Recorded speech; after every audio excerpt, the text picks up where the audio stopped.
फागु पूर्णिमाको हार्दिक मङ्गलमय शुभकामना, जसलाई हामीले सजिलो भाषामा होली भनेर भन्दछौँ। फाल्गुन शुक्ल पक्ष पूर्णिमाको दिनमा मनाइने फागु पूर्णिमा विशेषतः असत्यमाथि सत्यको विजय र खुसी उत्साह उमङ्गको चाड र आर्यवर्त क्षेत्रमा मनाइने यो चाड एक त उत्साह उमङ्ग खुसी, को बालक को वृद्ध, को युवा को पौगण्ड जस्तै उमेरका व्यक्तिहरूले पनि हरियो रातो नीलो पहेँलो रङ खेलेर आनन्दपूर्वक एक दिन पर्यन्तसम्म पिचकारी हानेर खेल्ने यो पर्व तपाईँ हामी समक्ष आज उपस्थित भइसकेको छ। सालमा एकचोटि वसन्त ऋतुको आगमन सँगसँगै जाडोको समाप्ति, गर्मीको आगमनमा रङको पर्व, आनन्दको पर्व, असत्यमाथि सत्यको पर्वको रूपमा मनाइनेछ। यो कहिलेदेखि मनाइयो, यो किन मनाइयो, यो मनाउनु पर्ने औचित्य के थियो र यो कसले मनायो र कहिलेदेखि यो प्रचलनमा आयो, यो निकै गौड प्रश्न रहेको छ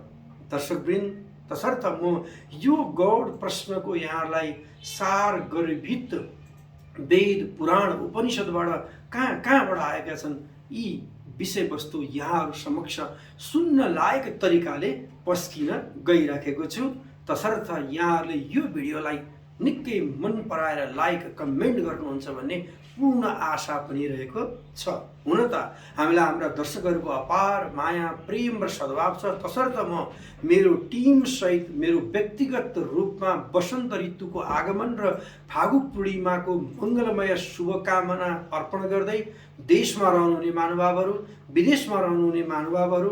वैदिक विधिलाई मान्दै एउटा संस्कृतिलाई बचाउँदै हाम्रो संस्कार र संस्कृतिले तपाईँ हाम्रो दुःख र वेदनालाई एक आपसमा समेट्ने र उत्साह र उमङ्ग बाँड्ने चाड र गला मिलाएर मिठाई खाने चाड। तसर्थ यो चाडको अर्को पनि शुभकामना यहाँलाई अर्पण गर्दै महानुभावहरू,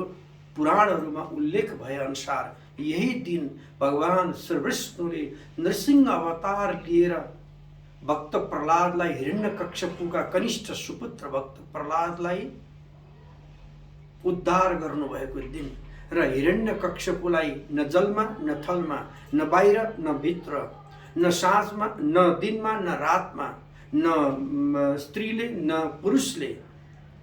र साथसाथै तैँले सृष्टि गरेका, अर्थात् काट्नु होला, तपाईँले सृष्टि गरेका 12 महिना मध्येमा कुनै पनि महिनामा बध नहोस् भनेर वरदान मागेको कारणले गर्दा यसै दिनमा भगवानले सन्ध्याकालीन समयमा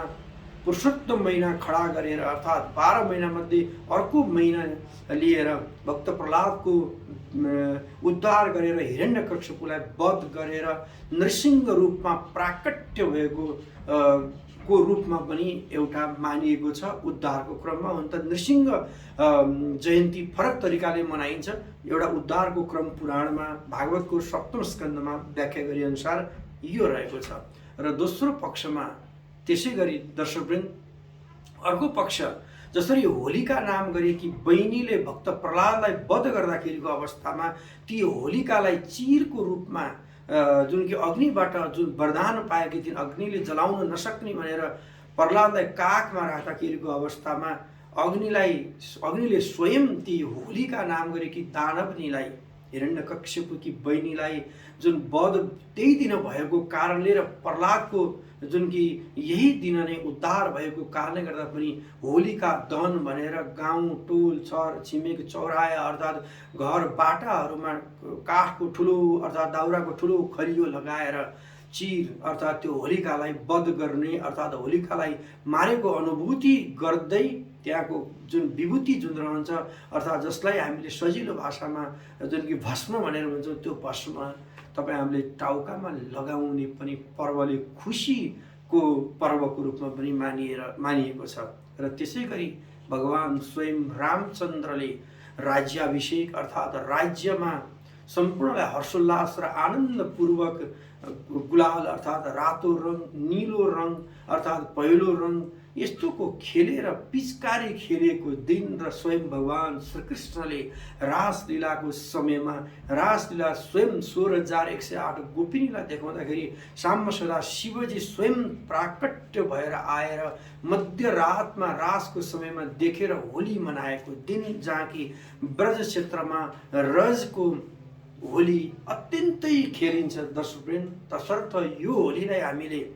जुन कि एउटा हाम्रो संस्कार र हाम्रो संस्कृतिको रूपमा जुन कि सभ्य र भव्यकताका साथ हामीले सही सदुपयोग गरेर अगाडि बढ्नुपर्छ। तसर्थ त्यस्ता काल जयी व्यक्तिहरूद्वारा यसरी खेलिएको अर्थात् यसरी आनन्द लिएको यो विषयवस्तु चाहे पूर्व मेचीदेखि पश्चिम महाकालीसम्म मात्र यो सीमित नरहेर अर्को छिमेकी मुलुक भारतवर्षमा पनि त्यत्तिकै खेलिन्छ दर्शकवृन्द। जुन कि त्यहाँ त करिबन एकादशी पर्यन्तदेखि लिएर पूर्णिमा पर्यन्तसम्म जुन कि कति 7 दिनदेखि 15 दिनसम्म पनि होली खेल्ने एउटा पर्वकै रूपमा पनि मनाइन्छ। र जो अहिले हाम्रो देश या विदेशमा हुनुहुन्छ त्यस्ता महानुभावहरूले पनि आनन्दपूर्वक जुन कि होलीहरूको क्रममा जुन कि फागु पूर्णिमाको दिनमा एक त हाम्रो नेपालको तराई भागमा प्रतिपदाको दिनमा खेल्ने प्रचलन रहेको छ भने हाम्रो पहाड भेगमा भने जसरी यो चाहिँ पूर्णिमाको दिनमा खेल्ने प्रचलन रहेको छ। यसै गरी देशभन्दा विदेशतिर पनि पूर्णिमाकै दिनमा खेल्ने प्रचलनहरू पनि रहेको छ। तसर्थ जुन कि होलीको मिथिलाञ्चलमा जस्तै जनकपुर धाममा ठुलो मेला पनि लाग्ने गर्दछ र त्यसै गरी वीरगञ्ज अर्थात् विराटनगर र अनि भैरवाहरूदेखि लिएर तराई भागमा भने ठुलो एउटा हाम्रो संस्कार र संस्कृतिको पर्वकै रूपमा मानिन्छ। त्यसै गरी भारतवर्षमा अयोध्या, मथुरा अनि यसै गरी तपाईँको चाहिँ अन्य धार्मिक तीर्थस्थलहरू पुष्करहरूदेखि लिएर असम स्थित काशी अर्थात् त्यसै गरी काशीमा पनि बनारसमा पनि होलीको ठुलो उत्सवहरू मनाइन्छ। भगवान् श्रीकृष्णले पिचकारी लिएर जमुनाजीको पानीमा गुलाल भरेर भगवान् श्रीकृष्णले पनि खेलेको 16,108 गोपिनीसँग रहेका किम्वदन्तीहरू वेद पुराण उपनिषदहरूमा लिखितम रूपमा र किम्वदन्तीका रूपमाहरू पनि रहेको कारणले गर्दा महानुभावहरू तपाईँ हामी कोभिड-19बाट आक्रान्त भएर अलिकति केही खुल्ला महसुसमा रहेका छौँ। यो खुल्ला महसुसमा कतै हामीले होलीलाई अर्थात् फागु पूर्णिमालाई असभ्य तरिकाले फोहोर मैलो पानी हिलो अर्थात् बासी तासी त्यस्ता चिजहरूलाई नफालिकन सभ्य र भव्य तरिकाले सोधखोज गरेर पिचकारी र साथसाथै गुलाल रङ र हरियो रङ शान्ति क्रान्तिको प्रतीकको रूपमा खेलौँ र साथसाथै यसलाई एउटा संस्कृतिको विकास गर्दै सभ्य तरिकाले भव्य तरिकाले अगाडि बढौँ र साथसाथै नेपालको बसन्तपुर को जुन स्थान काठमाडौँमा अवस्थित बसन्तपुरमा होली कार्यक्रम ठुलो हर्षोल्लास साथ मनाइन्छ र रात्रिकालीन समयमा भने जुन कि राक्षसनी होलिकाको दहन गरेर भस्मको लेपन गरेर मिठाई खाने प्रचलन जुन कि मेवा अनि साथसाथै अन्य विषयवस्तुहरू खाएर अनि आनन्द लिने प्रचलन रहेको कारणले गर्दाखेरि होलीको यहाँहरूलाई मङ्गलमय शुभकामना दिँदै होलीलाई सरकारी तवरबाट पनि संरक्षण सम्वर्धन र साथसाथै सिस्टम र सिस्टमेटिक तरिकाले अपनाउन सम्पूर्णलाई आह्वान गर्दै दर्शकवृन्द यो दिन आनन्दपूर्वक होली मनाएर सुख शान्ति समृद्धि बालकदेखि वृद्धसम्म आनन्द लियो भन्दै म होलीको शुभकामना दिएर बिदा हुन चाहन्छु। जय होस्।